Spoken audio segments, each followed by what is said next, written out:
എൻസൈക്ലോവിങ്സിൻ്റെ പുതിയൊരു വീഡിയോയിലേക്ക് നിങ്ങൾക്ക് ഏവർക്കും സ്വാഗതം. ഈ വീഡിയോയിലൂടെ നിങ്ങളുമായി ഷെയർ ചെയ്യുന്നത് യൂണീക്ക് ഐഡൻറ്റിഫിക്കേഷൻ അതോറിറ്റി ഓഫ് ഇന്ത്യയുമായി ബന്ധപ്പെടുത്തി വന്നിട്ടുള്ള ചില പ്രധാനപ്പെട്ട അപ്ഡേറ്റുകളാണ് ഉൾപ്പെടുത്തിയിട്ടുള്ളത്. നമ്മുടെ വീഡിയോസ് ആദ്യമായി കാണുന്ന സുഹൃത്തുക്കളാണെങ്കിൽ ആദ്യമേ തന്നെ ചാനൽ ഒന്ന് സബ്സ്ക്രൈബ് ചെയ്യുക. അപ്പോൾ നമുക്ക് വിശദാംശങ്ങളിലേക്ക് കടക്കാം. സംസ്ഥാനത്ത് തൊഴിലുറപ്പ് പദ്ധതികളുടെ നടത്തിപ്പിനും റേഷൻ വിതരണത്തിനും ഉൾപ്പെടെ മുഖം തിരിച്ചറിയൽ സംവിധാനം ഏർപ്പെടുത്തുമെന്ന് unique identification authority of India വ്യക്തമാക്കി. പടിപടിയായിട്ട് എല്ലാ സേവനങ്ങളിലേക്കും മുഖം തിരിച്ചറിയൽ സംവിധാനം ഏർപ്പെടുത്തുവാനാണ് ഉദ്ദേശിക്കുന്നത്.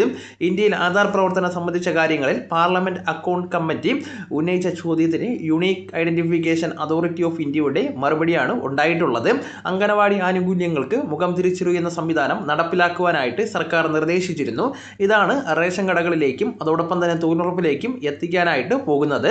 അതായത് വിരലടയാളം വെച്ചുകൊണ്ട് നമ്മുടെ ആളെ തിരിച്ചറിയുന്ന സംവിധാനവുമായിട്ടുള്ള ബയോമെട്രിക് ഓതന്റിഫിക്കേഷൻ വിജയിച്ചിട്ടില്ല എങ്കിൽ മുഖം സ്കാൻ ചെയ്തുകൊണ്ട് തന്നെ ഈ ഒരു സംവിധാനം നമുക്ക് പൂർത്തീകരിക്കുവാനായിട്ട് സാധിക്കുന്നതാണ്. പുതിയ മെഷീനുകൾ റേഷൻ കടകളിലും അതോടൊപ്പം തന്നെ തൊഴിലുറപ്പ് സേവനങ്ങളിലും ഉൾപ്പെടുത്തേണ്ടി വരും.